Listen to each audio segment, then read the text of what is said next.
Fábio Almeida, Olá, boa tarde. boa tarde. Você vai apresentar trabalho? Isso. Ah, legal. Qual que é o seu? É formação tributária na graduação em Ciências Contábeis. Ah, beleza. É o 1960. Você tá com o PowerPoint? Sim. Uhum. Tá. Uhum. Beleza. Já apresentou no SEMEAD, não? Não, é a primeira vez. Hum, tá bom. Vou esperar o professor que vai conduzir a moderação, Certo. porque aí ele vai definir o tempo que vocês terão, né? Mas Uhum. geralmente eles dão 10 minutos, 10 a 15, né? Para apresentação. Certo. Uhum. E aí, às vezes, tem professor que quer fazer o debate tudo junto no final, né? Apresenta Uhum. todos os trabalhos e aí tem professor que gosta de passar trabalho a trabalho. Então, vamos esperar ele entrar, né? A gente ver como é que ele vai querer organizar.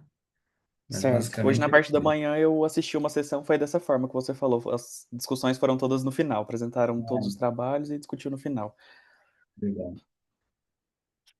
Aí, cada professor organiza, que às vezes ele tem Uhum.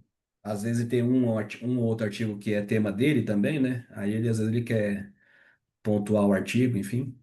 Certo. Vamos ver o que ele vai fazer. Mas é tranquilo. Você está em São Paulo ou não? Não, tô em Uberlândia. Sou daqui, Uber. de Minas. Ah, Isso. legal.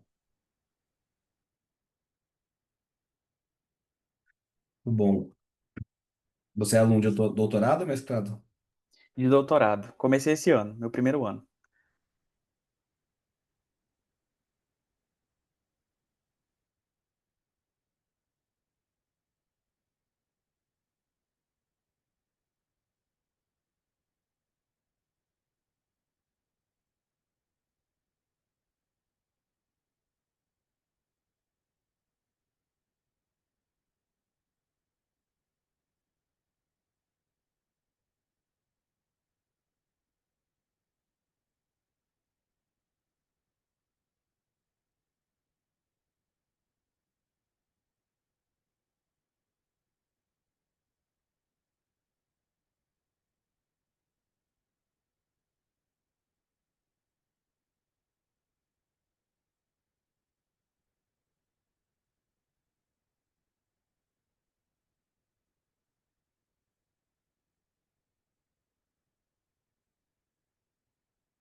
Boa tarde, boa tarde.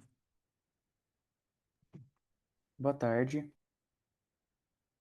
Boa tarde. Ô, professor, você vai moderar, né? Isso. Você vai estar Legal. coordenando? Isso. Bacana, bacana.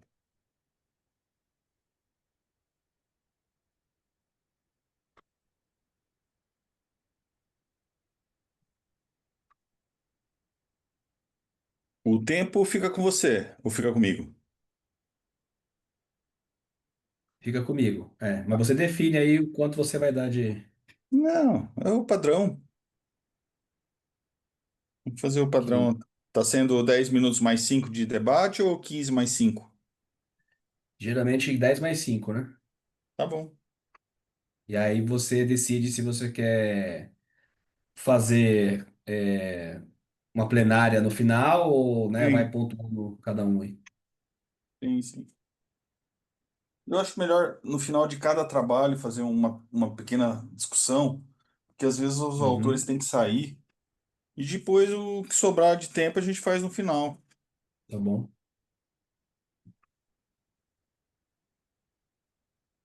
De qual instituição, professor? Eu tô na FIPECAF. Bacana, bacana. Chip, CAF São Paulo, né? Isso. Ah,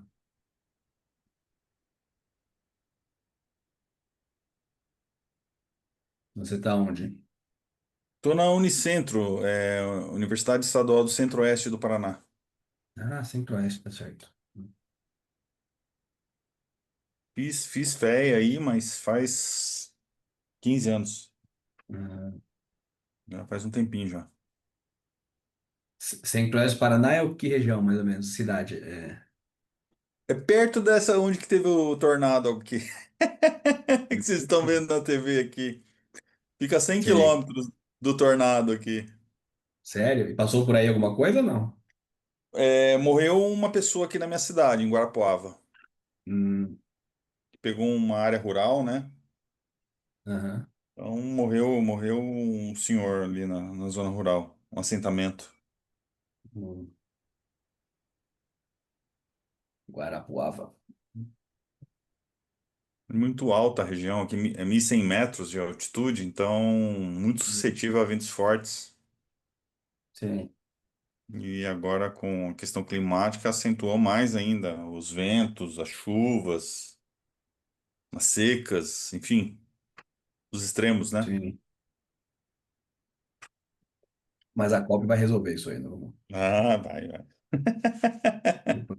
Depois da COP, depois da COP, tudo vai ficar em paz. Vai, vai.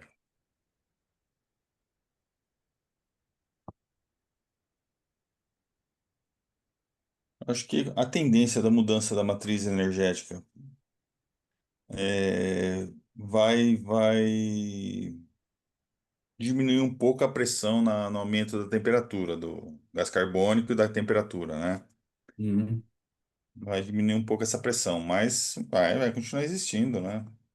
É, Se não é pelos automóveis e processos industriais, é o gado que solta gás metano, enfim, é. outros componentes aí que fazem com que tenhamos o aquecimento, né? E mesmo com a transição, né? Se houver a transição, né? Se realmente as pessoas conseguirem fazer, quanto tempo vai demorar isso, né? Então, Uhum. até lá. Hoje eu estava vendo um artigo do Bruno Caraza no Valor Econômico. Ele levantou os dados de produção na Zona Franca de Manaus, né? Das empresas que fazem ar-condicionado, né? Então acho que dá 12 bi de subsídio tributário, né? Por causa do incentivo na Zona Franca. Dona Franca?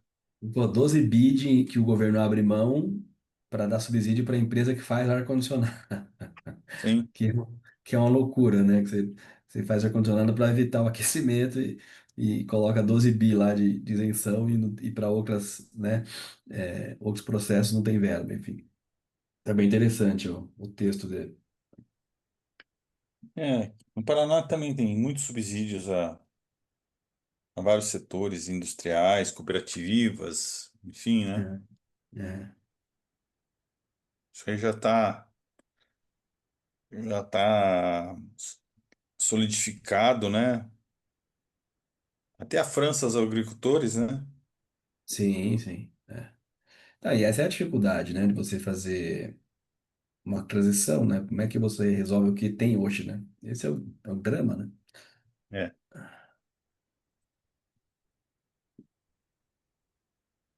O que que você faz, né? O que tem hoje, como é que você faz? Você não consegue desplugar um e plugar outro. É.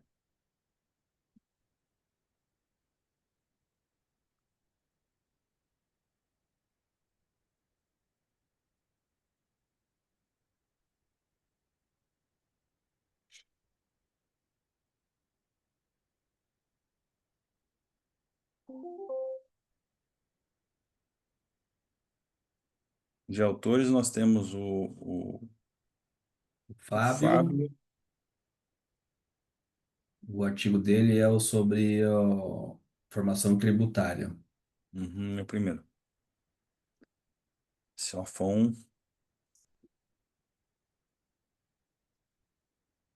Rafaela, não sei se está nos ouvindo. Olá, boa tarde, pessoal. Sim, estou ouvindo vocês. Bem, Boa tarde. Vocês me ouvem bem? Tem sim. sim. Perfeito. Obrigada. Você, você vai apresentar também, Rafaela? Isso. Tá. Qual que é o teu artigo? É difícil, mas eu gosto. Tá.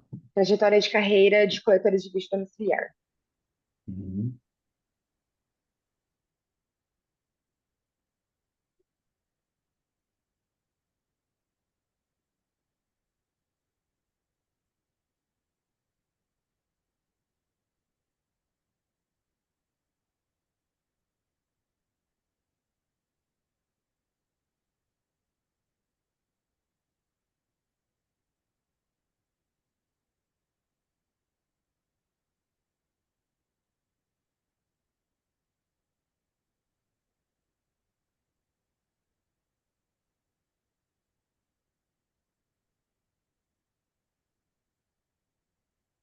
Participei na sessão de manhã, que um orientando meu apresentou. Estavam todos os autores ali, estavam os quatro trabalhos.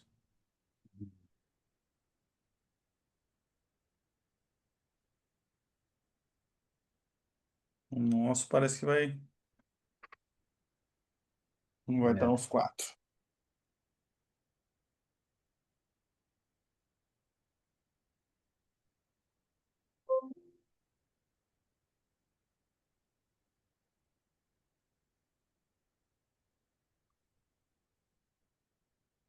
E não pode que é bastante rigoroso, né? A pessoa que não apresenta, 2 anos suspenso de novas apresentações.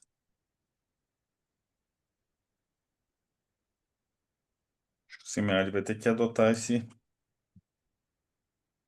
mesmo critério. É. Eu nunca vi, bom, todas as sessões que eu participei, nunca, não me lembro, pelo menos, né, de ter tido ausências. Ah, chegou a Maitê. Boa tarde, Maitê. Oi, boa tarde a todos. Você vai Tarde. apresentar trabalhos? Isso, vou apresentar. Qual é o título? On-off, a carreira de influenciadores digitais. Uhum, Trajetória de carreira. ótimo.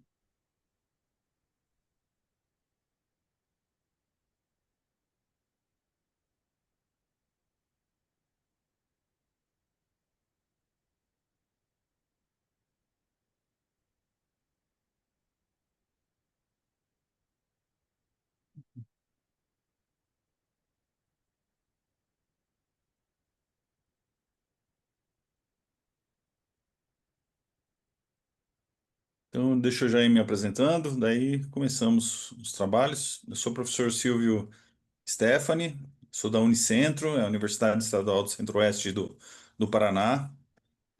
É, sou professor aqui do programa de pós-graduação em administração, mestrado, doutorado profissional e também do mestrado e profissional mestrado e doutorado acadêmico interdisciplinar em desenvolvimento comunitário.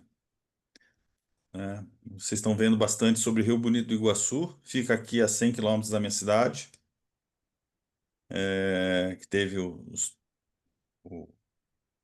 tempestade, ciclone, enfim, né? Então fica bem próximo aqui, para quem não conhece Guarapuava, né? E nós temos aí o professor Emerson, professor, pode... E as professor Emerson, leciono na FIPECAF, né?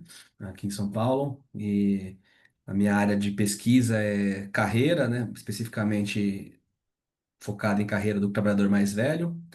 E também leciono disciplinas ligadas a comportamento organizacional, né? E aí envolve carreira, liderança, enfim, gestão de pessoas, essas temáticas aí que vocês estão escrevendo os artigos, né? E eu vou ser o assessor aqui, vou marcar o tempo. E se o professor Silvio fizer pergunta fácil, eu faço perguntas difíceis. E vice-versa. E depois no final eu mando um link da pesquisa que vocês têm que participar aí, tá bom?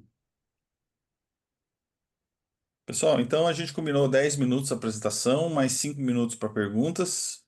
E se sobrar tempo no final, a gente faz um debate geral. Pode ser? Pode ser sim.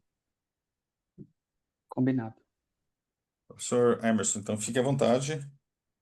Então, o Fábio apresenta primeiro, certo? Depois a Rafaela, não é? E depois a Maitê. E se eventualmente aparecer o quarto ou quarta no artigo, a gente encaixa. Então, eu vou marcar 10 minutos, Fábio, e ao final dos 10 minutos, eu vou só te sinalizar aqui, ó, né, que deu tempo, tá, com a mão. Você tá me vendo, né? Sim, uhum, Tá. Aí eu sinalizo, ó, deu 10 minutos, mas aí, né, como só estamos em três, não precisa também finalizar abruptamente, né? Pode concluir o raciocínio, enfim, e aí o professor faz as perguntas, tá bom? combinado. Uhum. Vou compartilhar minha tela. Uhum.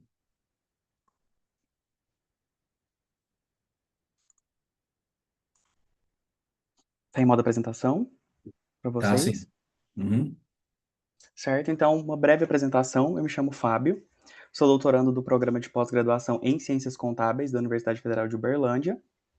E vou falar sobre um pouco do estudo que a gente desenvolveu, intitulado Formação Tributária na Graduação em Ciências Contábeis, frente às demandas do mercado para a área fiscal. Esse estudo ele foi desenvolvido com uma colega de mestrado, a Adele, e os professores também do programa, Rafael e Antônio Nadson. Bom, como surgiu, né, a ideia, esse trabalho? Nós cursamos uma disciplina de contabilidade tributária no início do ano, um dos componentes obrigatórios do programa, e durante as discussões da disciplina ficava muito evidente ali um desacoplamento entre o ensino e a prática profissional da área de tributária, era muito relatado durante as nossas discussões. Então nós optamos por explorar a formação ali de contabilidade tributária, né, nos cursos de ciências contábeis na graduação e verificar ali o que o mercado está requerindo para atuar nessa posição. Bom, então entrando na introdução do trabalho, a contabilidade tributária ela é um ramo ali da ciência contábil, né? E ela vai voltar ali para os conceitos, para as técnicas, as práticas, para a apuração dos tributos que são devidos ali pelas entidades. Além disso, a contabilidade tributária ela vai voltar ali para o planejamento tributário também, né? Atendimento às obrigações acessórias que são exigidas pelos órgãos fiscalizadores. E quando a gente pensa no aluno, né, o discente do curso de Ciências Contábeis, ele vai ter acesso aos temas, né, de contabilidade tributária por meio do curso, né, nos componentes curriculares, na formação básica e profissional. Bom, e dentre as diversas áreas de atuação, né, contábil, a área fiscal ela destaca ali como um maior interesse pelos alunos, e isso é devido a alguns fatores, né, seja pela remuneração mais atrativa no mercado de trabalho e também a parte mais estratégica, né, dessa área, relevância estratégica ali presente nas organizações para a parte tributária. Então, o profissional da área contábil, né, ou que pretende atuar nessa área, ele tem que possuir ali um perfil interdisciplinar e um domínio, mesmo que mínimo, né, das normas que regem ali o campo tributário, a questão da legislação, a atualização das normas. Então, ele precisa ter um conhecimento mínimo sobre isso. E o desenvolvimento de conhecimento específico em contabilidade tributária, ele precisa ser iniciado na graduação, né, no ambiente acadêmico mesmo. Então, brevemente essa contextualização, O objetivo do estudo é verificar como os conteúdos abordados nas disciplinas de contabilidade tributária, nos cursos de ciências contábeis, dialogam ali com as demandas do mercado de trabalho para essa posição, né, para a área fiscal e tributária. Bom, entrando nos procedimentos metodológicos, o estudo ele foi um estudo descritivo e qualitativo. Ele foi desenvolvido em 2 etapas, né? A primeira etapa foi fazer esse mapeamento dessas vagas, então a gente selecionou ali vagas de emprego no LinkedIn, na plataforma LinkedIn, para a área fiscal e tributária. E já a segunda etapa foi analisar as ementas de disciplinas de contabilidade tributária nos cursos de ciências contábeis no Brasil. Então, no LinkedIn, nós efetuamos a busca ali pelo termo fiscal, né, em amplitude nacional, para pegar todo o Brasil, e a gente identificou 3.738 vagas, e a gente descartou algumas. Por exemplo, ao digitar o termo fiscal, a gente tinha ali fiscal de loja, fiscal de caixa, então a gente foi fazendo essa eliminação, e nós utilizamos o critério de saturação para fazer a seleção. Então, ao todo, foram 70 anúncios selecionados para a gente fazer esse mapeamento do que o mercado pede, né, para essa posição. Quanto às ementas, a gente considerou as 69 instituições federais de ensino superior e nós selecionamos 46, que são as instituições que oferecem ali o curso de graduação em ciências contábeis. E a gente fez a análise do conteúdo, tanto das vagas quanto das ementas. Bom, falando um pouquinho ali dos anúncios de vaga de emprego, né, a região sudeste, ela concentra ali 69% das oportunidades, que a gente fez um mapeamento, e os principais cargos ali são analista fiscal, assistente fiscal e especialista fiscal. E durante as descrições, né, do perfil que se pede do profissional, a gente observa ali um voltado para o técnico operacional, com foco na apuração dos impostos, na entrega de obrigações acessórias, né, por parte das empresas. Então, o foco está muito nisso. A formação mais exigida é ciências contábeis, seguida por administração, direito e economia. E aqui, dentre essas 70, a gente observou só 6 vagas que falavam sobre uma especialização, seja em contabilidade tributária mesmo, como requisito para ocupar a posição. O que predominou mesmo foi a formação de graduação ali, né, a graduação. E dentre os requisitos mais presentes está a questão do conhecimento atualizado de legislação tributária, então sempre está buscando ali atualização das normas, os sistemas fiscais também, sistemas de empresa, sistema governamental, saber manusear os sistemas é algo muito presente nos anúncios. Tem pouca ênfase no planejamento tributário, e a gente vai ver isso que nas ementas é uma temática muito forte. E já nas vagas de emprego, não se fala muito sobre planejamento tributário. Apareceu só em torno de 5 anúncios. As atividades, né, elas, mesmo apresentando níveis diferentes, por exemplo, auxiliar fiscal, assistente e analista fiscal, as funções ali são um pouco semelhantes entre esses 3 níveis, digamos assim. Então, para uma posição de analista, o auxiliar também tem umas atividades ali parecidas. A gente conseguiu perceber isso durante as análises dos anúncios. A gente trouxe também uma nuvem de palavras dos principais termos presentes nas vagas, né? Então, destaque para fiscal, a questão dos regimes de tributação, simples nacional, lucro real, as obrigações, né, obrigações acessórias, questão dos impostos, ICMS, PIS. Então, aqui é uma nuvem de palavras dos principais termos que nós conseguimos mapear. Agora, já falando um pouco das ementas das disciplinas, né? Em média, as universidades oferecem ali 2 disciplinas de contabilidade tributária e uma carga horária de 60 horas. E a literatura fala que a carga horária para a contabilidade tributária é insuficiente, porque a gente sabe que tem grande legislação, precisa de um aprofundamento maior. Em 7 universidades só tem uma disciplina durante toda a graduação. Então, durante 5 anos só cursa uma disciplina de contabilidade tributária, obrigatória, né? E a gente percebe o foco ali na teoria, né, na parte mais conceitual, e a ausência de conteúdos práticos, ou que volta ali para as questões tecnológicas, nessa parte de sistema, de obrigações acessórias, de saber manusear os sistemas e entender como funciona. E como eu disse, essa carga horária reduzida, ela foi evidenciada em estudos anteriores e elas podem ser um dificultador, né, ali da aprendizagem. E os temas mais recorrentes nas ementas é a questão do cálculo, apuração e escrituração dos tributos, os diferentes regimes de tributação e o tópico de planejamento tributário. Como eu disse, nas ementas é um tópico muito presente na maioria das ementas analisadas, e a questão de elisão e evasão fiscal. Os temas menos recorrentes apareceram em algumas ementas, mas foram poucas, bem pontuais mesmo, e a questão do SPED, escrituração contábil, né, que é o SEF, questão de incentivos fiscais, tributação ambiental e sustentabilidade fiscal, apareceram pontualmente em algumas ementas, não foi algo presente ali em todas as ementas, diferente dos outros temas. Igual na questão das vagas, nós também fizemos ali uma nuvem de palavras dos principais termos ali das ementas, então a parte tributária, de apuração, direito, crédito, né, a questão também dos regimes, Simples Nacional, lucro presumido, enfim. E agora alinhavando essas evidências, né, contrapondo ali o que o mercado está pedindo e o que está presente nas ementas, a gente percebe convergências e divergências. Dentre os pontos de convergência, a gente percebe apuração e cálculo de tributos, vai estar sendo ensinado e também muito requerido pelo mercado, então tem essa convergência. A questão do domínio da legislação tributária, né, e a compreensão do sistema tributário nacional é discutido bastante durante a graduação e as vagas falam muito disso, né, da atualização da legislação, de entender a legislação.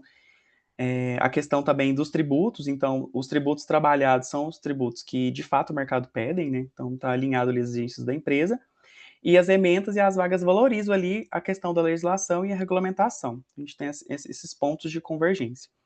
Tratando agora dos pontos de divergência, a gente percebe, como eu tinha dito, que as disciplinas elas têm um foco ali mais conceitual, né, também é o propósito, e o mercado vai voltar mais para a prática e principalmente na questão tecnológica, de manusear sistemas fiscais, entender os sistemas do governo, enfim. O mercado demanda a experiência nesses sistemas, principalmente também na questão de entrega de obrigações acessórias, que são um pouco discutidos ali na graduação, né, nas ementas. O planejamento tributário, ele aparece com grande destaque durante a graduação, né, um tema discutido na graduação, mas não foi requisitado nas vagas analisadas, apareceu muito pouco. As ementas tratam de fundamentos jurídicos e não trabalham temas mais emergentes, né, tipo a questão da tributação ambiental, sustentabilidade fiscal, que apareceram pontualmente ali.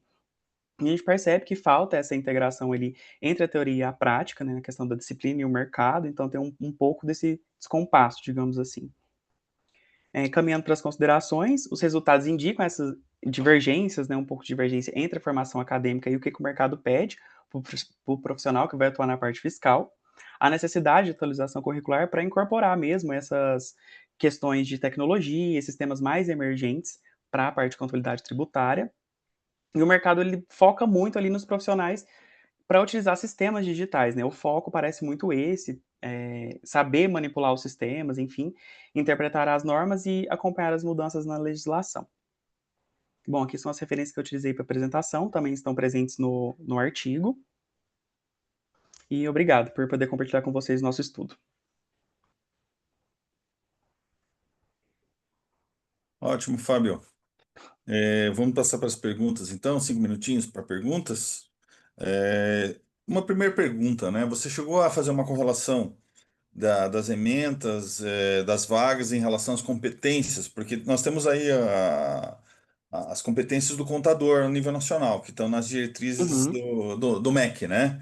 Nessas competências, tem algo relacionado aí à área fiscal, tributária, é, ou está intrínseco a outros fatores ali essa competência? Eu não cheguei a investigar, nós não chegamos a fazer a fundo essa investigação. Uhum. É, a gente olhou que tem o que, que se espera do egresso, né? Mas, assim, bem Sim, brevemente, a gente não trouxe para o trabalho fazer essa relação, é um bom apontamento. Mas a gente viu lá o que, que se espera que o egresso da parte tributária tenha de competências, né? Mas a gente não chegou a trabalhar elas individualmente, não. sim, sim, sim. Mas tem algum aspecto da área tributária ali, né? Tem, Em relação ao egresso, né? tem um Bacana, pouco, sim. bacana. E uma curiosidade, como que você fez a análise de conteúdo de Bardan em relação às ementas e você fez na mão mesmo ali e foi É, identificando as palavras, enfim, foi fazendo dessa forma? isso, a gente primeiro planilhou tudo no Excel, planilha gigantesca, principalmente da parte das ementas. A das vagas ficou até mais fácil de organizar, porque as vagas eram mais curtas, digamos assim, né? Agora as ementas enormes. Mas a gente fez esse mapeamento no Excel e foi na mão mesmo. A gente até pensou em utilizar o Atlas TI, foi uma indicação da minha orientadora depois, mas aí a gente já estava para entregar o artigo na Vai mão uns e três foi. meses, vai uns 3 meses para você fazer um curso bom de Atlas TI para De pegar o Atlas, né? Atlas TI, né? Não é rápido, não. Aí ela até comentou, mas eu falei assim: eu não tenho vivência com software, então vamos na mão da forma que dá. Aí a nuvem Sim. de palavras até que deu um Não, auxílio, né? Depois que a gente aí faz é nos termos, fácil. dá ela Aí é consegue dar uma fácil. clareada ali que a gente pode fazer de observar ali, né? Sim, sim. Bacana, bacana. Abrimos para mais perguntas, pessoal? eu queria fazer uma pergunta, mas por curiosidade mesmo, né? Por que que vocês usaram a base do LinkedIn, e não, por exemplo, outras fontes de vagas? Porque de vagas, exatamente. né? É. A vivência mesmo, na minha dissertação de mestrado, a gente também fez esse mapeamento para os controllers. Meu foco de pesquisa é o controller, e eu mapeei as principais competências, hard soft skills do controller. E eu já tinha vivência do LinkedIn, então achei mais fácil, mais familiarizado, né, com o LinkedIn para fazer essa busca. Inclusive, é até um ponto, depois que a gente percebeu, que a gente poderia trazer outras plataformas, porque às vezes o LinkedIn tem um padrão, né, que a gente não observa em outras plataformas, por exemplo. Mas a gente Uhum. foi por familiaridade mesmo da plataforma. Tá bom. Mais perguntas, pessoal? Não? Então é isso, Fábio. Minha sugestão é que no próximo estudo aí você envolva, de repente, a questão de competências, você envolva Uhum. a questão da carreira, né? Para ver até os níveis de carreira aí na área fiscal, né? Porque você já levantou algumas possibilidades de vagas, né? Mas como que seria a carreira da área fiscal? Do mais básico, né? Do auxiliar, né? Do Que auxiliar. ainda não é nem formado, né? É segundo grau Uhum. ali, até um sênior, né? Então, como que seria essa carreira e quais seriam as competências em cada um dos níveis, né? E também as formações necessárias em cada um dos níveis, né?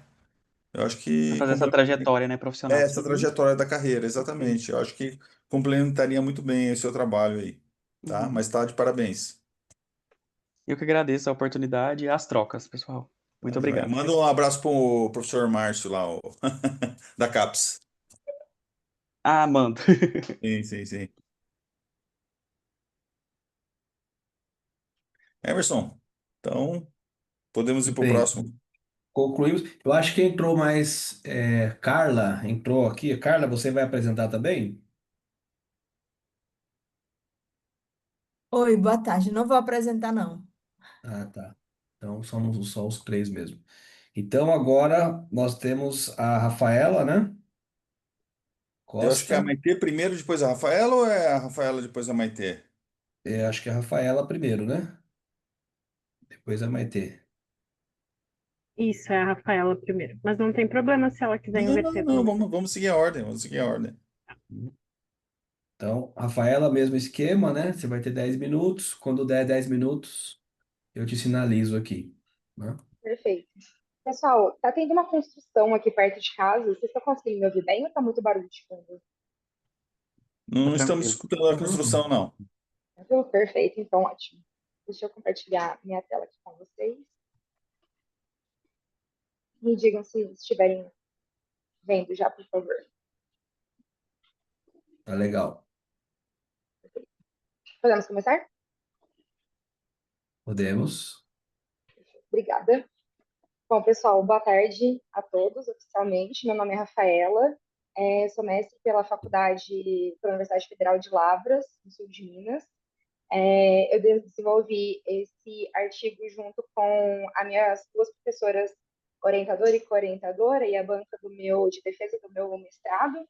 Então, nós temos a professora Flaviana, a professora Mônica, a professora Adília e a professora Patrícia. E vou apresentar para vocês o meu artigo. É difícil, mas eu gosto, trajetórias de carreira de fatores de lixo domiciliar. Bom, como introdução, eu trago a relevância de se trabalhar pesquisas sobre carreiras para compreender tanto dinâmicas organizacionais quanto dinâmicas sociais, incluindo fatores históricos, culturais e fatores subjetivos, além, né, de fatores objetivos também. Considerando, né, o cenário dos produtores de lixo domiciliar, eles enfrentam diversos riscos ocupacionais, sejam físicos, químicos, biológicos, além de invisibilidade e estigma social. E por isso o trabalho com lixo é tradicionalmente associado à desordem, perigo, marginalização, e assim os coletores vivenciam desafios históricos e contemporâneos de reconhecimento social. Esse estudo, então, ele busca agregar os conhecimentos sobre carreiras não gerenciais, contribuindo, né, no campo de estudo sobre carreiras, destacando as trajetórias de grupos periféricos que são alcançados pela exclusão advinda do trabalho com o lixo. Então, como objetivo, né, com problema de pesquisa, o meu estudo busca responder como coletores de lixo domiciliar vivenciam e interpretam suas trajetórias profissionais. Para isso, eu tive como objetivo compreender como eles vivenciam e interpretam suas experiências na carreira. E para isso, eu tive 3 objetivos específicos: evidenciar as experiências de vida desses coletores antes e depois de atuar nessa ocupação, compreender as interpretações dos coletores sobre as suas trajetórias, sobre os contextos de trabalho, e analisar os significados que eles atribuem às interações sociais vivenciadas pelos coletores de lixo domiciliar. Como referencial teórico, eu trago um referencial sobre carreira e um referencial sobre trabalho com lixo. No referencial sobre carreiras, eu trabalhei a literatura que destaca a ambivalência, né, entre abordagens tradicionais e modelos mais contemporâneos que vão valorizar a diversidade, agência individual, influência do contexto social, cultural e histórico. Por isso, eu trabalho fatores contextuais que vão influenciar, podem, né, influenciar oportunidades, desafios e interpretações das carreiras dos indivíduos. E por isso, eu sigo uma linha de referencial de literatura em que a carreira pode ser vista como trajetória, como um processo coletivo e como narrativa que integra experiências profissionais e pessoais ao longo da vida do indivíduo. E o estudo de trajetórias ele envolve uma análise da dimensão tanto objetiva quanto subjetiva da carreira. Temos referenciais teóricos, né, que dizem sobre utilizar uma ou outra, mas também a relevância de se estudar tanto a dimensão objetiva quanto a dimensão subjetiva da carreira. E no referencial sobre trabalho com lixo, eu abordo os desafios psicossociais que envolvem, né, o trabalho com lixo, a carreira de coletores de lixo domiciliar, mas também as oportunidades que eles contam, né, que eles têm de pertencimento e contribuição social. Eu abordo também o processo de estigmatização social, sendo que o trabalho com lixo ele é socialmente associado a perigo, exclusão, a desordem, que traz um histórico de estigmação e invisibilidade dos trabalhadores. E existe um reconhecimento simbólico do trabalho e estratégias de ressignificação, como eu vou trazer mais para frente também na minha pesquisa documental, mas existe uma evolução do termo que é utilizado na própria CBO, na Classificação Brasileira de Ocupações, antes de ser tratado como lixeiro e hoje como coletor de lixo domiciliar, como um agente de limpeza, que fortalece, né, a identidade profissional e promove a autoestima. E a carreira entendida como uma narrativa coletiva que conecta passado, presente e futuro, alcança grupos ocupacionais periféricos que permite evidenciar esse compartilhamento de experiências e estratégias de enfrentamento. Como procedimentos metodológicos da minha pesquisa, eu trabalhei com uma abordagem qualitativa fundamentada no paradigma interpretativo, que é uma abordagem que permite recuperar trajetórias, recuperar experiências dos indivíduos que fizeram parte da pesquisa. Por isso, ele se trata de um paradigma pertinente, né, para o meu objetivo e para o meu programa de pesquisa. Como coleta de dados, eu realizei entrevistas narrativas com 7 coletores de lixo domiciliar de uma cidade do estado de Minas Gerais, diário de observação de campo e também pesquisa documental. A cidade e os coletores foram escolhidos por meio do princípio da conveniência, da saturação também. Na cidade, eu não menciono a cidade nem o nome dos coletores, por questão de sigilo, né, dos mesmos, dos indivíduos. E na cidade nós temos uma população de cerca de 40 coletores trabalhando, e por meio do gestor da empresa, né, que presta esse tipo de serviço, ele conseguiu fazer essa ponte com a gente, e com isso nós conseguimos 7 coletores de lixo domiciliar. Para análise de dados, eu trabalhei a análise de conteúdo temático utilizando categorias mistas, então tanto categorias imanentes quanto categorias exmanentes que surgiram ao longo da coleta e análise de dados. Bom, como resultados, trabalhando a questão das trajetórias marcadas por influência em múltiplas ocupações dos coletores de lixo, é possível perceber que os coletores de lixo são influenciados pelos seus familiares, considerando que eles demonstram ter irmãos, pais, mães que também trabalham na coleta, ou em serviços de limpeza urbana, e isso traz uma grande influência da forma como eles veem esse tipo de ocupação. Mobilidade também, na questão de diversidade de trajetórias, então, os resultados mostram eles atuando em trabalhos autônomos, em outros setores, e entrando, né, na área da coleta de lixo por identificação com o setor, ou até mesmo por necessidade. E também, nos resultados, nós encontramos estratégias de significação diante da estigmatização social, visto que eles enfrentam um grande preconceito durante a interação deles com a sociedade, de modo geral, e a forma como as pessoas veem eles, e até mesmo pela forma como eles olham para o termo lixeiro.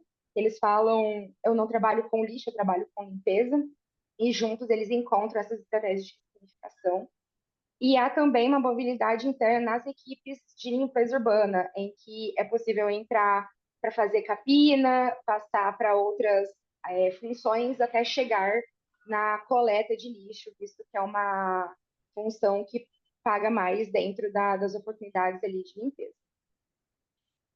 Na questão de ambivalências que nós encontramos durante os resultados, é possível encontrar que existem tanto sentimentos de orgulho, realização e impacto social positivo frente a esse trabalho, mas também estigma, invisibilidade e riscos de trabalhar com isso. E como eu comentei, existe até mesmo uma ressignificação do termo lixeiro. Eles trouxeram do meio durante as entrevistas que eles não trabalham com lixo, eles trabalham com limpeza. E por isso eles colocam em prática as estratégias coletivas e simbólicas para valorizar o próprio trabalho. E isso realmente em busca de reconhecimento social e superação desse estigma. Então, eles trazem, né? A gente limpa a cidade, a gente ajuda a manter tudo organizado, a gente evita doenças. É um trabalho importante, mesmo que muita gente não reconheça. E eles também entendem que eles são praticamente invisíveis. Ninguém vê falar da gente. A coleta é isso, a coleta é aquilo, é o serviço principal, tem que agradecer bastante eles. A gente não ouve falar nada da gente. Pode ser na televisão, no rádio, pode ser em qualquer lugar. A gente só escuta falando mal. Bem mesmo, é raro escutar. E ainda sobre as ambivalências, existe a questão da possibilidade de ascensão dentro da própria empresa, a questão das relações interpessoais que são relevantes para que eles se apoiem, para que eles continuem na coleta e como estratégia, né, de ressignificação e o suporte mútuo, que são fundamentais para evidenciar, né, o enfrentamento aí da exclusão. Eles trouxeram que desde criança eles viam coletores passando perto de casa, brincando, felizes, e isso fazia com que eles tivessem interesse de trabalhar ali também por ver como felizes as pessoas estavam, né? Bom, como conclusões, é possível entender que as carreiras enfrentam desafios, estigmas, estratégias de valorização, são atravessadas por ambivalências e eles buscam ressignificações durante as suas trajetórias. E há necessidade de constantes políticas públicas para promover reconhecimento, valorização e inclusão desses trabalhadores. Como contribuições e impactos da pesquisa, eu trago a ampliação do debate sobre carreiras e ocupações estigmatizadas, uma contribuição para a valorização desses trabalhadores e compartilhar subsídio para ações educativas e extensionistas também, promoção de conscientização social e fomento para reflexões acerca desse contexto. Como limitações, infelizmente, essa pesquisa foi realizada em apenas um município, né, com uma predominância de indivíduos do gênero masculino, e isso pode ser isso eu trago como recomendação também para estudos comparativos que incluam experiências femininas. Essas são as principais referências bibliográficas que eu trabalhei, e eu agradeço a atenção e me coloco aberta para dúvidas. Muito bem, Rafaela. Eu coloquei ali no chat um artigo que um orientando meu fez já há muitos anos, falando sobre a questão do operador ecológico, né? Ele fez duas entrevistas, né? Fez ali um que realmente passa nas residências arrecadando lixo doméstico, né? E fez um outro com essas pessoas que passam com um carrinho pegando reciclagem, né? Uhum. Pegando enfim, para vender, né, para cooperativa, enfim, para fazer a destinação. Então ele fez duas entrevistas e é muito, muito interessante ver a história de vida, né, que eles Uhum. colocam ali Com certeza. na entrevista, né? É uma história de vida difícil, né? Cheio de Uhum, significados, cheio de simbolismos, cheio de subjetividade, né? Então, com fazer essa certeza. análise em cima da subjetividade e em cima do significado do trabalho, né? Mais do que até Uhum, a satisfação, mas o significado do trabalho para eles é muito interessante, é muito importante, né? Porque eles veem, muitos veem aquilo como uma missão, né? Não como um simples uhum, trabalho, né? Não como uma simples tarefa ali, né? Então, e muitos ali, né? Colocam, né, que a perspectiva dele é trabalhar até aposentar ali naquela atividade, né? Não com uhum, uma perspectiva de carreira, né, de ascensão, mas de uhum, fazer aquele trabalho lá por anos até da hora dele se aposentar e pronto, né? Então, porque não tem muita perspectiva. Normalmente eles são de empresas privadas que tem ali o motorista, tem ali o que recolhe, né? O operador ali que recolhe e não tem assim uma possibilidade de outro cargo além desses, né? sim. Fora o pessoal da área administrativa ali que é muito reduzido, né? São Uhum, poucos cargos, poucas atividades. Então é muito cheio de significados, muito cheio. E é um trabalho muito interessante esse que você fez, né? Com mais pessoas e entendeu ali a realidade delas. Exatamente o título é difícil, mas eu gosto, né? É a uhum, questão do gostar, mas a questão do significado daquilo, né? uhum, Eu tive a oportunidade de ir em cidades que estavam em greve ali, o serviço de recolha, e vira um caos a cidade. Ali, uma semana, duas sim, semanas ali. Eu fui uma vez em Buenos Aires, estava 2 semanas em greve. A cidade estava assim, um caos completo, né? Cidade de grande porte, milhões de pessoas e sem a recolha de lixo. Quer dizer, cada esquina era uma imensidão de lixo que o pessoal deixava ali, né? E cheiro, sim, e animais, e insetos. Quer dizer, como a gente depende tanto desse serviço, né, e a gente não valoriza, né?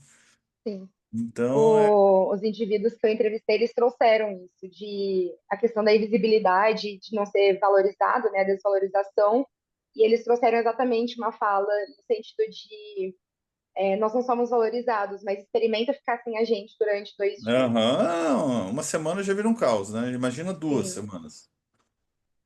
E a Então, questão da carreira que você trouxe é realmente muito interessante. Eu acredito que eu dei sorte de fazer essa pesquisa com uma empresa que tem como gestor uma bem, pessoa que olha para a gestão de pessoas também. E aí ele tem esse tipo de trabalho. Esse artigo eu não utilizei, né, a entrevista que eu fiz com o gestor, apenas realmente os coletores, mas na minha dissertação eu utilizei, né, a entrevista com ele também e ele trabalha essa questão de ascensão lá dentro, para as pessoas terem essa perspectiva de crescer. Então, porque a coleta de lixo pelo adicional de insalubridade é o cargo que mais recebe, né, ali dentro da empresa. Então, quando eles recebem pessoas lá dentro, as pessoas já querem ir trabalhar na coleta. Eles falam, não, eu vou dar preferência para quem está aqui dentro. Se você quer começar com a gente, você começa na capina, por exemplo.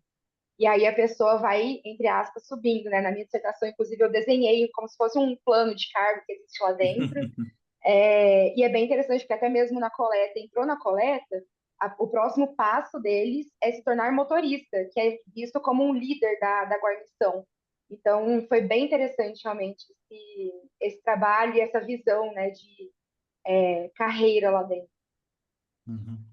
E até a perspectiva de plano de cargo de salário. De repente ele vai ficar como coletor, mas ele tem uns níveis lá, júnior, pleno, Uhum, sênior, A, B, C, D, enfim, que tem uns níveis ali, né? É, Então, quer dizer, ele pode ter uma pequena, não tem a mobilidade muitas vezes vertical, mas ele tem horizontal, né? uhum, Muitas perfeito. vezes a empresa pode pensar nisso também, né? Como forma de Perfeito. valorizar o trabalho, né? Que é tão difícil, tão Sim, desafiador aí. Mas eu abro a palavra aos sim. demais. Bom, esse tema é meu tema, né? Então, É, por curiosidade, eu queria saber por que que você estudou esse grupo, exatamente. Eu comecei o meu mestrado com a professora Flaviana, que também estuda carreiras, e ela tem esse viés de olhar para carreiras para além do tradicional, né? E é algo que eu gosto muito também. Eu comecei a ter contato com o Howard Becker, né, sobre os outsiders, e eu me interessei muito, foi algo que ressoou muito comigo, achei muito interessante. Eu vi a oportunidade, eu fiz um trabalho bibliométrico no início do meu mestrado, e eu vi a oportunidade de trabalhar com carreiras outsiders, e aí nós fomos explorar, né, oportunidades aí de estudar isso. E dentre várias oportunidades, a gente olhou para a coleta de lixo e eu desenvolvi para a minha dissertação, inclusive, uma revisão de literatura sobre, uma revisão sistemática, sobre estudos acerca de coleta de lixo, tanto é que a gente ficou na dúvida, né? Eu vou, como o professor Silvio comentou, eu vou considerar as pessoas que passam na rua pegando papelão, porque teoricamente é uma coleta, né? A pessoa está coletando algo. Eu vou considerar coleta de lixo reciclável, ou apenas lixo domiciliar, ou lixo hospitalar, enfim. E aí, por meio da revisão sistemática que eu realizei, eu vi uma escassez de estudos que olhem para carreiras desse grupo de coletores de lixo domiciliar, porque existem uma certa quantidade já realizada, né, de estudos para lixo reciclável, inclusive relacionando com raça, com cor, com raça, com gênero, para garis também. Então, eu fiquei assim, dentro do serviço de limpeza pública, né, urbana, existem os garis e existem os coletores de lixo, então já existem vários estudos sobre garis também. Eu vi uma escassez, né, em comparação ali em relação a. Desculpa, eu vi a pergunta da Maite aqui, eu distraí. Então, eu vi a oportunidade de realizar um estudo relacionado à carreira desse grupo, e foi onde a gente identificou essa questão de estigmatização. Uhum. E esse título é difícil, mas eu gosto, surgiu da fala de alguém ou você. Surgiu também. Ah, É, a professora Flaviana, ela me ensinou muito sobre como dar títulos às coisas, e ela fala sobre títulos falantes, que fala, né, o que a gente quer, não que use falas, mas que fala o que a gente quer dizer no nosso estudo, no nosso trabalho. Tanto é que na minha dissertação eu utilizei a frase: eu não trabalho com lixo, eu trabalho com limpeza, porque foram duas frases que vieram dos entrevistados. uhum. Legal. E um outro ponto, assim, você deve ter passado aí pela literatura de carreira, né, que você trouxe o Hugs, etc.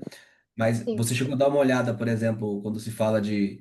Eu sei que o seu grupo é um grupo estigmatizado, né? O que você trouxe aí como não contemplado nas carreiras tradicionais. Mas você chegou a ver alguma coisa em relação a esses modelos de carreira sem fronteiras, carreiras proteanas, essas coisas, ou não? sim, também. Eu utilizei dentro do meu referencial teórico, principalmente para dissertação. Para cá, infelizmente, eu tive muita dificuldade em reduzir esse artigo todo em 16 páginas, por isso que eu tive que filtrar ali o que colocar. Mas eu utilizei também o conceito de carreiras proteanas e carreiras sem fronteiras também, Uhum. principalmente olhando para diversidade de ocupações e trabalhos que os coletores de lixo têm até entrar na coleta e durante a coleta, inclusive. Temos coletores que trabalham como motoboys, por exemplo, né, ou como barbeiros ao mesmo tempo que eles são coletores. Então, eu também trabalhei nessa questão e eu também utilizei alguns autores que trabalham uma visão um pouco mais tradicional, né, da carreira, para entender todas as perspectivas que a gente, não todas, né, mas mais Uhum. perspectivas que a gente pode ter para se estudar carreiras como rol. Então, Uhum. né, pensando em carreiras dentro e fora das organizações também, carreiras com plano de cargos e salários. Por isso que eu trouxe durante a minha introdução que eu trabalhei tanto a dimensão objetiva quanto subjetiva da carreira. Eu acredito que Entendi. olhar só por uma faz a gente desenvolver um estudo míope, né? Quando a gente olha para a dimensão objetiva e subjetiva, a gente consegue um trabalho mais completo também. Uhum. Sim, tá bom. E eu acho que a Maitê mandou uma pergunta aqui, né? Na minha dissertação se apareceu a questão de gênero. e não apareceu porque na empresa em que na cidade, né, em que eu fiz a pesquisa, a empresa tem coletores que são apenas homens. Mas eu, inclusive, trago como recomendação, inclusive, para esse meu artigo, de realizar pesquisas em lugares que tenham coletoras mulheres, porque não existe uma obrigatoriedade, né, em questão nesse sentido. Ótimo. Mais alguma pergunta, pessoal? Rafaela, dá uma olhada no link que eu deixei ali no Ah, chat do artigo lá. vou olhar aqui. Esse link você tem que insistir para entrar, porque ele diz que não é confiável, sabe? Mas pode entrar nele que ele é Entendi. confiável sim, é da Release, uma revista que é confiável, tá bom? Perfeito. Muito obrigada pela indicação. Imagina. É, passo a palavra, professor Emerson. Então, agora nós temos a Maitê, não é? Que vai ser a última a falar e vai falar sobre os influencers. Maitê, então vou te dar aqui 10 minutos, a mesma coisa, quando eu chegar nos 10 minutos. Eu não estou sinalizando porque vocês estão chegando nos 10 minutos já no finalmente, então não vou interromper, né? Mas se Tá der os ótimo. 10 minutos eu perceber que está muito longe do final, aí eu sinalizo. Senão você pode concluir tranquilamente que nós estamos com tempo. Vou compartilhar aqui. Tá?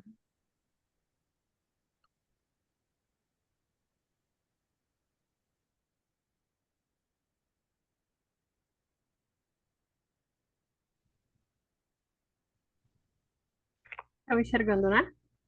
Sim, pode falar. Tá, perfeito.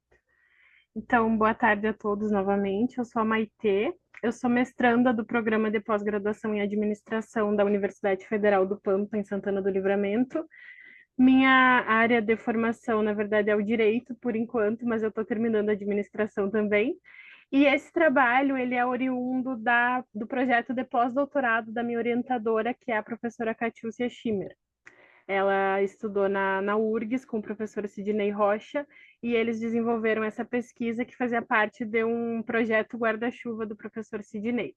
Então, eu ajudei ela na transformação desse projeto num artigo, e a gente está tentando dar continuidade a essas pesquisas agora, porque, infelizmente, o professor Sidney veio a falecer, então o resgate do projeto acabou ficando para depois mesmo.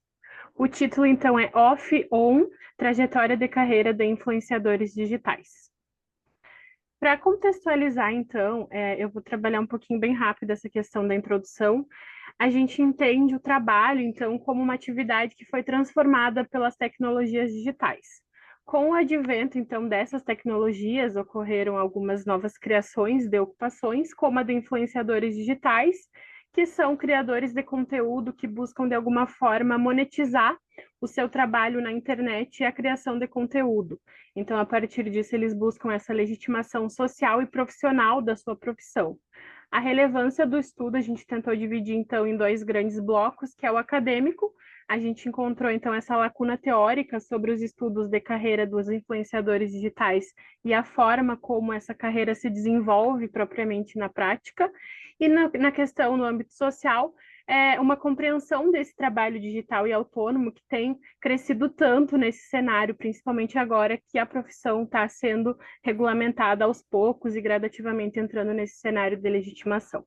O objetivo do estudo é compreender a construção de carreira desses influenciadores digitais, especificamente descrevendo como que ocorre essa trajetória até que eles se tornem efetivamente influenciadores. Então, a gente busca entender os pontos de virada dessa trajetória deles e os dilemas que eles enfrentam nesse percurso. A fundamentação teórica ela está estruturada em duas grandes teorias, que é a do Hughes e do Becker. A gente, então, tenta trabalhar essa questão da carreira objetiva e da carreira subjetiva, que tudo está envolto nessa trajetória dos influenciadores. Então, ao mesmo tempo que tem elementos da carreira objetiva, como a formalização de contratos, a estipulação das permutas, enfim, existe também a carreira subjetiva na questão dos gostos, dos hobbies pessoais, e as outras formas simbólicas de reconhecimento que esses influenciadores têm para legitimar a sua profissão. Então, a gente entende que existe a importância das interpretações individuais e do interacionismo simbólico de forma geral nessas carreiras. Então, esses profissionais, eles também precisam de interações sociais para legitimar o seu próprio trabalho. E isso acontece, faz com que essas carreiras elas não sigam um percurso linear. Então, são carreiras que vão se redefinindo sem roteiros pré-definidos. E nessa mesma linha, então, a gente trouxe também a vertente do Becker sobre as ocupações marginalizadas por rotulações sociais. Os estigmas sobre a carreira dos influenciadores digitais ainda são muito marcantes, né? Então, a gente trabalha também essa questão de ser uma profissão que está a todo momento tentando realmente se reafirmar, porque existem muitos rótulos sociais, como quem trabalha com influência digital é blogueirinha, isso ainda não é um trabalho. Então, as redes sociais, elas se tornam arenas de legitimação para esses profissionais, eles precisam estar a todo momento tentando se colocar no papel de serem, sim, profissionais que precisam desse respeito e dessa legitimação. O percurso metodológico, então, foi uma pesquisa qualitativa exploratória com base em narrativas biográficas. Foram entrevistados 22 influenciadores digitais, sendo que 19 deles eram micro-influenciadores e 3 nano-influenciadores, segundo a classificação nacional. Foram 17 nichos de atuação e os critérios de seleção para a escolha desses profissionais foi o engajamento orgânico. Então, a professora fez um trabalho bem manual de procurar esses influenciadores e micro-influenciadores na cidade, e depois a consistência deles nas redes sociais, então o padrão de publicações, a forma como eles trabalhavam, e a atuação orgânica, tirando as celebridades. Foi feita uma análise estrutural e temática com foco nos pontos de virada da trajetória desses influenciadores. Sobre os resultados e discussões. Os influenciadores, de forma geral, eles tinham entre 24 e 43 anos, a maioria tinha ensino superior completo, apenas 5 deles viviam exclusivamente da profissão de influenciador digital, e a formação acadêmica, isso já foi um fator bem interessante que a gente trouxe, ela nem sempre era utilizada como um ponto de autoridade na criação dos conteúdos que eles utilizavam nos seus nichos. Então, a motivação para atuar como influenciador digital, ela vinha do gosto pessoal, dos hobbies, das experiências que eles tiveram durante a vida. Eu trouxe a figura para falar um pouquinho sobre a premissa do trabalho, né, que é trazer como que ocorre essa inserção deles na profissão. Primeiro, a gente traz o resgate de si. Então, é a parte do off ainda. Eles começam nesse percurso de se entender da sua formação, os seus hobbies, as suas influências pessoais, os gostos, e a partir disso eles começam a se inserir na vida digital. Então, muito disso vai do incentivo dos seguidores, que são amigos e conhecidos e familiares, e começam a tentar estipular uma rotina que vire uma forma de publicizar isso na internet. A partir disso, ocorrem os primeiros passos para a inserção no mundo da influência digital, que começam a ocorrer, o que a gente viu bastante acontecendo, com as permutas e as parcerias. É um dos primeiros pontos de virada da profissão da influência digital, quando eles começam a fechar essas permutas. Então, as permutas, elas são vistas como um ponto de virada, porque tem muito aprendizado, eles começam a ter esse reconhecimento e os seus perfis começam a crescer a partir disso. Depois começa a criar-se uma audiência, a visibilidade aumenta, o número de seguidores aumenta, e há uma consolidação muito marcante quando eles atingem o número de 10 mil seguidores. Quando o estudo foi feito, o Instagram ainda tinha uma ferramenta chamada Ver Mais, que era quando os influenciadores conseguiam colocar links nos stories. Hoje em dia, essa ferramenta é pública para todo mundo, então é um dos pontos que a gente colocou ali no trabalho também, que isso não é mais considerado. Eles também começavam a criar conteúdos mais nichados, de acordo com seus hobbies e de acordo com o que eles tinham escolhido e se posicionado no início. Havia uma constância maior e eles começam a ter contratação por empresas e marcas com uma formalização maior, quando eles se consolidam enquanto influenciadores. Então, depois disso, ocorre uma busca por valorização no trabalho e eles começam a partir, então, para a monetização. As permutas, elas não são vistas de uma forma muito mais favorável para eles, e aí eles começam a se enxergar propriamente como influenciadores quando eles formalizam essas questões profissionais. A partir disso, então, a gente chega para a última etapa do processo de construção, que é a profissionalização, quando eles constituem uma organização formal de um negócio para ter esse plano de carreira. A estruturação inclui o Media Kit, que é o documento onde está estipulado todos ou a taxa de engajamento, a taxa de conversão que esses influenciadores conseguem ter ao fechar com essas marcas. Eles elaboram contratos mais formais, a formalização e abertura de um CNPJ, e eles começam também a fazer a emissão das notas fiscais. O que a gente identifica de forma geral é que essa trajetória ela é marcada por fases que se sobrepõem e que se desafiam a todo momento. Então, esse resgate de si, ele acontece com as motivações pessoais e ele continua sendo trazido ainda que eles tenham se profissionalizado na influência digital. O aprendizado ele vem com as permutas e a visibilidade que eles adquirem com esses trabalhos. A consolidação ocorre quando há uma taxa grande de engajamento e esse reconhecimento externo, tanto das pessoas próximas quanto das empresas que começam a fechar essas parcerias e contratos. E a profissionalização tem uma valoração subjetiva e monetária para esses influenciadores. Alguns dos dilemas e conflitos. O número de seguidores é um critério insuficiente para muitas empresas fecharem com eles, então eles ainda sentem que esse é um dos pontos de virada, por isso que a gente deixou bem marcado essa questão dos 10 mil seguidores. E o reconhecimento do público versus a autopercepção que eles têm enquanto profissionais. Muitos deles, embora tenham parado com as permutas, ainda não se sentem profissionais porque eles se colocaram já numa posição de que talvez a influência digital não seja uma profissão legítima. Então, a gente consegue entender e traçar isso com as teorias que a gente escolheu do Becker e do Hughes, porque há esse posicionamento que ainda acontece de uma forma bem conflituosa. Então, essa identidade dos influenciadores ela é continuamente reconstruída e negociada consigo mesmo. Sobre as considerações finais, então, partindo já para essa parte, a gente consegue identificar que a carreira dos influenciadores ela é um processo social super complexo e não é linear, então não existe um percurso definido, não existe um roteiro. Essa construção da identidade profissional é coletiva, embora o trabalho deles seja individual.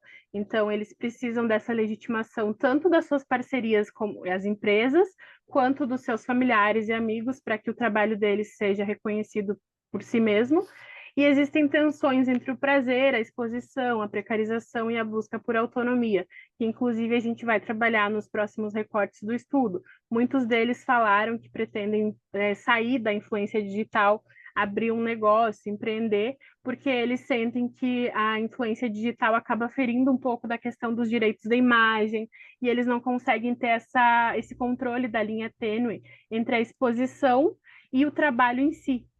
Então, na questão das contribuições, há uma ampliação no debate sobre o trabalho digital e o trabalho emergente, uma desnaturalização do não trabalho e uma tentativa de fazer essa valorização de carreiras que fogem do modelo tradicional. E nas limitações do estudo, a gente identifica que foi uma limitação ter trabalhado só com micro e nano influenciadores. Sugerimos para os próximos estudos, talvez traçar estudos comparativos com influenciadores maiores, porque tem toda a questão do número maior de seguidores, uma formalização maior, eles também têm apoio de equipes. E as comparações entre esses portes de influenciadores, como eu falei, estudos transnacionais com outros métodos, com métodos mistos, para entender também a partir de uma forma um pouco mais generalizável também, e uma perspectiva dos agentes e dos demais atores da cadeia de influência, que também é uma questão de outro recorte, porque a professora também fez as entrevistas com os agentes dos influenciadores, que dá uma perspectiva bem colaborativa para entender como que ocorre esse percurso. Obrigada pela atenção, estou aberta às perguntas e às contribuições, e aqui estão as referências utilizadas no trabalho, as principais. Ótimo, Maite. Aqui no curso de Ciências Contábeis, né, temos uma professora que é influencer digital. Ela tem 1,5 milhão de seguidores, né, divulgando como uma mulher pode se vestir bem, né, uma mulher elegante, né, dando dicas de roupas e, enfim, de estilo para as mulheres, né, senhoras, enfim, todos os estilos. E ela dá cursos também online Legal. para todo o Brasil. Então é bem interessante aí. Eu tinha um pouco de preconceito em relação a essa atividade profissional. Eu não vou falar que é uma carreira, é uma atividade profissional, né? Mas depois de ver ela e também acompanhar eu gosto muito do Veras, o agrônomo, né? Que ele dá dicas de plantio, de adubação, que eu tenho aqui em casa, aqui alguns pés aqui de coisas, né? E daí falou, não, olha, até que dá dicas interessantes, importantes. Lógico, eu não fico ali assistindo uma live, não fico ali, né? Eu vejo os vídeos que tem gravados e que realmente trazem dicas boas, né? Então, ele tem 1.100.000 seguidores. Então, eu vejo como bom. E tem uma ex-aluna minha também, que eu lembrando agora, né, de mestrado, uma ex-orientanda minha de mestrado, que também é influenciadora, mas micro, pequena influenciadora, assim, para supermercados, para academias, para bares, coisas pequenas, assim, na minha cidade, né? Uhum, Eu acho que não chega a ter 30.000 seguidores. Mas é assim. Por um lado é interessante, mas por outro lado, como que fica a renda desse pessoal, né? Essa professora, ela não largou a atividade, né? Professora, doutora em contabilidade, enfim, ela não largou a atividade profissional para ser influenciadora digital. Ela tem a profissão uhum, principal dela, mas gosta muito dessa outra atividade que ela tem, né? Mas eu já vejo outros aí que dependem exclusivamente da renda disso, né? E como que fica a perspectiva dessa pessoa, como que fica, né? Daí a novela essa última novela da Globo, né? Ela questionou um pouco isso, né? Tinha lá uma personagem que era influenciadora digital, né? Questionaram ela um pouco sobre isso, né? Como ela é ética, não é ética na atividade profissional, e daí ela perdia seguidores e não sei o quê. Então, esses dilemas aí Eu acho que a questão dos dilemas da atividade profissional é muito interessante para se discutir, né? E o significado também, né? A subjetividade do trabalho para eles, né? Eu acho uhum, que é tudo aí a gente vê. Uma coisa, profissionais que já têm uma profissão, como agrônomo, como professor de contabilidade, enfim, e vão fazer uma divulgação digital, né? Uma influência digital, outras pessoas que não, né? Que não tem uma profissão e daí vão estar divulgando para ter uma pequena rendinha, né? uhum. Esse E ponto depender foi exclusivamente dessa renda, né? Uhum. Esse ponto foi bem marcante na fala deles, porque quando a gente pergunta ali para eles se eles escolhiam a formação para escolher o seu nicho, para definir o seu nicho, eles falavam que não, a maioria não, porque eles sentiam medo de errar para um público muito grande. Então, eles não queriam ser vistos como profissionais ruins na internet.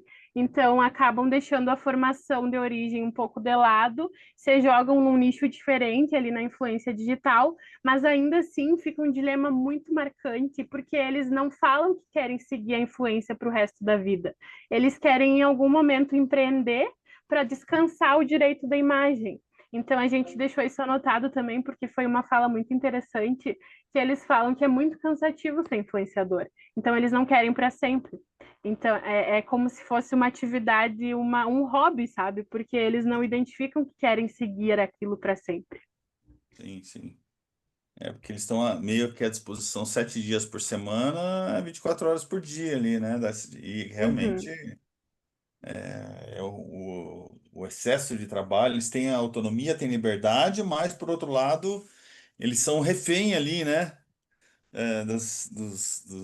Enfim, dos directs, né, que ficam mandando, de responder, de organizar as chamadas diárias ou semanais, enfim. Então é uma rotina pesada, né? Olhando para esse outro lado. é, Mas, como você falou, né?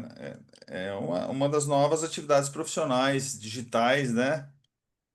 Que estão surgindo. Então a gente precisa entender como que isso se dá, né? Como que é o significado do trabalho, como que é a subjetividade, como que é a satisfação, como que é a trajetória, né? Você está falando, olha, estão pensando no pós-trajetória, no uhum, pós-atividade profissional. O que que eu vou fazer? Eu vou empreender, enfim.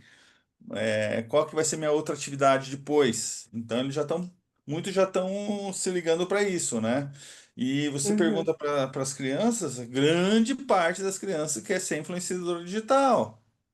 é a Júlia Maniguer, é não sei o quê, a minha filha mesmo fica assistindo esses influenciadores aí, é, um tempo atrás eu perguntei para ela que ela queria ser, ela falou, quero ser igual a eles na TV. Falei, opa, para aí, né? Para aí. Então, quer dizer, tem essa coisa de ser legal, é o dinheiro fácil, que não é fácil. Uhum. Então, tem vários dilemas aí nessa atividade profissional aí para se discutir e pesquisar, com certeza. Então, É parabéns necessário um mesmo aí planejamento de carreira para eles, né? Um planejamento para é, entender o pós.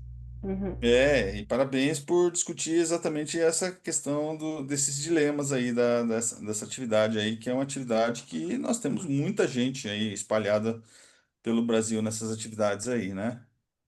Obrigada. Professor Emerson? Eu queria algumas dúvidas só. A amostra, você colocou 22 micro e nano influenciadores, né? E aí você fala que uma das limitações é exatamente não ter explorado esse outro patamar, né? Mas o porquê que foi essa escolha desses 22? Era o que vocês tiveram acesso no momento ou porque naquele momento eles eram micro e nano e depois viraram grandes influenciadores? Como é que foi essa escolha? Porque me Não. parece que é uma diferença grande, né? Quando você tem ali 65 mil seguidores e 1 milhão, né? Uma coisa. Uhum. Não, foi uma questão mesmo de conseguir chegar até eles. A professora É, fez um trabalho meio que de formiguinha, ela foi seguindo vários influenciadores no Instagram e ela interagiu com eles por alguns meses antes de chamá-los. Então entendi. foi um percurso bem manual, assim, artesanal, e aí ela foi enviando essas mensagens e os maiores não respondiam. Então ela Hum, foi fazendo essa seleção de acordo com os que respondiam. E essa interação com eles antes foi exatamente para o algoritmo do Instagram entregar melhor as mensagens para que eles visualizassem. Então, quanto mais tu interage com o perfil, mais chance do Instagram entregar a tua mensagem. Aí ela comentava nas postagens deles, mandava DMs, até chegar um momento específico ali do percurso que ela enviava o convite para pesquisa. Aí a maioria que respondia foram os nano-influenciadores da própria cidade e os micro-influenciadores do estado. tá. E aquela marca de 10 mil seguidores é uma marca da própria plataforma ou não? Como é que foi um critério estabelecido, assim? Porque tem um momento do artigo que fala isso, né? Quando alcança 10 mil, Uhum. muda. Essa marca é da onde que. A gente seguiu os critérios dos relatórios da Influence, que é Hum, a empresa que faz as maiores pesquisas sobre influência digital no Brasil atualmente. Então, eles tá. têm esses marcos de definição do porte dos influenciadores digitais e eles estipularam de acordo com o número de seguidores. Aí a Aham. gente seguiu por os estudos deles. São relatórios oficiais, assim. Entendi. Então, eu acho que deve ter uma diferença significativa, por exemplo, porque o Brasil é um país grande, né, de falantes de português, então imagino eu que deve ter, sei lá, se você for na Alemanha, deve ter um seguidor que para a Alemanha ele é grande, no Brasil ele é pequeno, porque, né, talvez um cara ali com 50 mil seguidores na Alemanha deve ser gigantesco, né, que, comparado às proporções do Brasil, 50 mil influenciadores não é nada, mas talvez deva ter alguma coisa aí cultural, né, nessa Uhum, montagem, super. né, o que que é um micro, um nano. E a parte que você trouxe ali de dilemas e conflitos, você chegou a dar uma olhada, né, na questão dessas fronteiras fluidas, né, que você traz aí do cara não. Ele praticamente ele trabalha 24 horas, né? Porque ele não é um personagem, né? É ele, né? Então, essa fronteira em que o que é trabalho e vida pessoal, ela se desmonta, né? Então, eu vi que você trouxe alguma coisa ali, mas acho que não deixou para estudos futuros, uma coisa assim, né? Você chegou a Isso. passar alguma coisa sobre isso, ver alguma literatura? Como é que foi? Isso, a gente está planejando para o próximo recorte. Já tem duas possibilidades de recorte de estudo, que é a questão do planejamento de carreira deles, porque eles frisam muito essa questão de empreender no futuro. Também tem a visão dos agentes, dos influenciadores, que trazem uma visão um pouco mais profissional. E a questão do direito da imagem, que entra muito nessa questão, né? Que eles falam que Uhum. eles não identificam mais quando eles estão descansando, quando eles estão gravando porque é um gosto pessoal, quando é trabalho. Então a gente pretende trabalhar essa questão, sim. Uhum. Eu acho que deve ser bem interessante, né? Porque diferente de um, sei lá, de um artista, né? Que se ele tiver num cantor, né? Que tá no palco, mas ele tem a vida pessoal dele, né? O influencer ele não tem essa fronteira, né? Entre o que ele tá fazendo, né? Se o produto dele é vender o lifestyle dele, né? Até porque você É, trouxe que eles não falam daquilo que eles estudaram, né? Eles falam daquilo que eles são no dia a dia. Então, você tem que ser o dia todo você é o produto, né? Então você não tem isso. o espaço, né? Você tá, sei lá, lavando roupa, você tá produzindo conteúdo, né? Você tá almoçando é um conteúdo, você tá jantando é outro, então a sua vida fica invadida, né? Não tem uma separação como um artista, né? Enfim, um cantor, etc. Então acho E que tem um. Pode falar. Tá mudo, tá no mudo você. tem Agora voltou. Tem um fato muito importante também, que é a gente ter usado a plataforma do Instagram, né?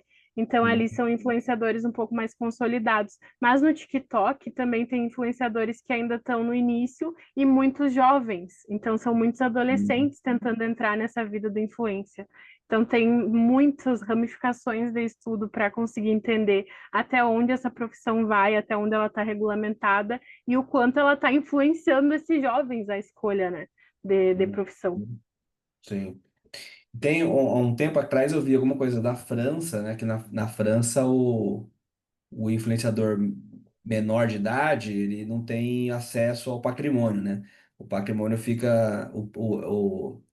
Os pais não têm acesso ao patrimônio do filho, né? O patrimônio construído fica numa conta que só o filho vai poder usar depois de um tempo, né? Que foi um jeito da França de tirar um pouco a exploração infantil, né, dos influenciadores, enfim. Eu acho que isso também é uma coisa que o recorte, né, por exemplo, do artigo por base de gerações seria muito interessante também. Você vê o comportamento do influenciador criança e o influenciador adulto, e hoje em dia, que a gente está falando de longevidade, o influenciador 50 60 a mais, por exemplo, né? Porque tem também Claro. o banco mercantil, né, que está focado no 50 a mais, ele usa o Ari Fontoura como um garoto propaganda, né? Então, quer dizer, ele é um influencer que mostra os serviços do mercantil para o público 60 a mais. Então, acho que se tipo, fizer um recorte por gerações, por exemplo, pode dar muita coisa interessante aí nessa temática, né? Porque tem influenciador de várias faixas etárias, né? É E verdade, super profissionais, legal. profissionais, né, que utilizam a profissão, né, e que não utilizam a profissão ou não têm profissão, né? Uhum. Bem, é interessante se ver isso aí.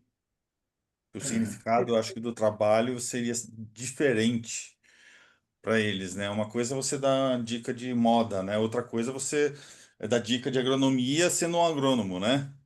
é, Uhum. Tem uma autoridade, né? É, tem É, e uma tem um diferença muito conhecimento grande. profundo, né? Um conhecimento profissional ali, né? Da Uhum. formação, né? Eu acho que poderia também dar uma é. diferença ali. Bom, enfim, são ideias para estudos futuros aí. Muito bacana. Uhum. Abrimos aí para os demais, Fábio, Rafaela, Carla, fazerem perguntas.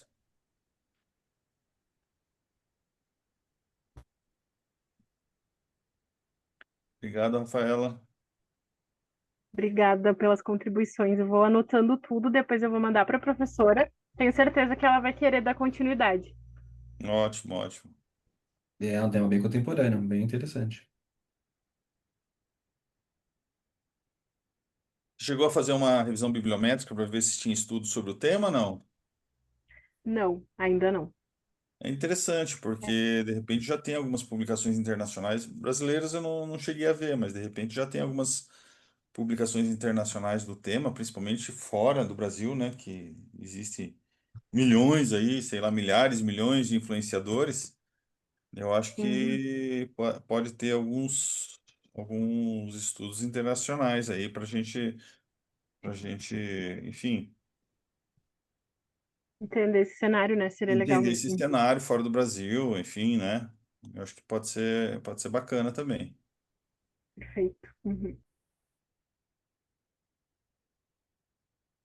É isso? Bom, relacionando os trabalhos, né, eu vejo um fio condutor aí ligando os trabalhos, que é essa questão não só da carreira, mas do significado do trabalho, né, da subjetividade do trabalho e também formas de satisfação e insatisfação do trabalho, né? São fios condutores que nós temos em todos, né? Nós vimos aí esse último, né, que é um trabalho uma atividade profissional muito recente, né, que a gente está vendo aí nos últimos, não sei quantos anos, 15 anos para cá, 20 anos para cá, né? É recente, né, se pensarmos aí nas primeiras profissões da humanidade, né? É, que não está nem no CBO, né? Classificação Brasileira de Ocupações, ainda, mas que tem vários impactos na sociedade e também tem vários dilemas aí que são interessantes de estudar, né? Mas de todos, eu faço a sugestão exatamente, ver o que tem publicado, fazendo uma revisão bibliométrica de todos os trabalhos, eu acho que vale a pena ver o que tem publicado fora do Brasil e comparar com o estudo que você fez no Brasil e isso incorporar no seu trabalho para enviar para uma revista científica, né? Porque daí o teu trabalho vai ganhar um corpo, né? De densidade é, bibliométrica, né? E incorporar também alguns dos autores internacionais no trabalho de vocês, né? Isso também vai ganhar força. Nós temos a revista ali da PUC São Paulo, né? Carreiras e Pessoas. Nós temos outros jornais internacionais que discorrem sobre a questão de carreiras, que são interessantes, para enviar o trabalho final de vocês aí, o jornal, que é isso que a gente quer, né? Tem impacto, né? E seja divulgado internacionalmente. Tá joia? Então fica aí as minhas sugestões para todos os três trabalhos. Professor Emerson? Eu não, eu reforço também. Eu acho que trazer, por exemplo, principalmente os autores aí de Proteana, né, e Carreiras Sem Fronteiras, que eu tenho visto os artigos assim de impacto, né, eles de alguma forma eles mencionam essa turma, né, assim sempre que está discutindo carreira, não dá para fugir muito desses autores. Então para conseguir uma publicação, eu acho importante trazer esses caras aí, né? Que tem bastante produção, né? E são autoridades nos assuntos de carreira. E eu acho que todos os artigos, de uma forma geral, né? Não perderiam qualidade se acrescentassem esses autores. Acho que é uma boa dica aí que o professor traz e que faz muito sentido. No mais, sucesso. Parabéns a vocês aí pelas apresentações.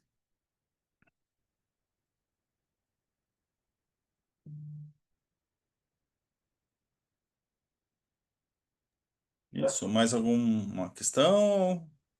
Algum ponto? Não deixem de fazer a avaliação da sessão, ok? Se quiserem compartilhar o e-mail de vocês também ali no chat, compartilhem o e-mail de vocês. E estamos abertos a qualquer pergunta, alguma colocação de vocês.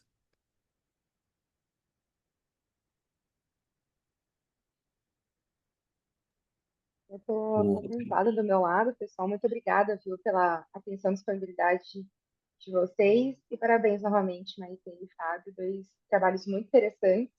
Gostei muito de participar dessa sessão junto com vocês.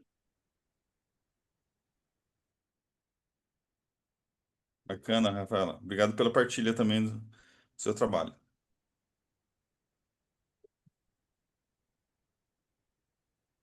Professor Emerson, eu acho que é isso então. Podemos encerrar a sessão? Eu acho que é isso, porque quem iria apresentar o trabalho sobre o ócio não veio, então, né? Vamos para o ócio nós mesmos. A hora do café, pessoal. Então, 18 horas nós temos mais algumas sessões em outras áreas, né? Então fica aí o convite para assistir em outras apresentações em outras áreas. Joia, pessoal? Grande abraço e até a Certinho, um próxima. abraço, muito obrigado. Próxima, Obrigada, boa Tchau, sorte. tchau. pessoal. Tchau, tchau. Tchau, tchau, professor Emerson. Um grande abraço aí. Prazer em Tchau, conhecê-lo. até mais, igualmente. Tchau, tchau. Tchau, tchau.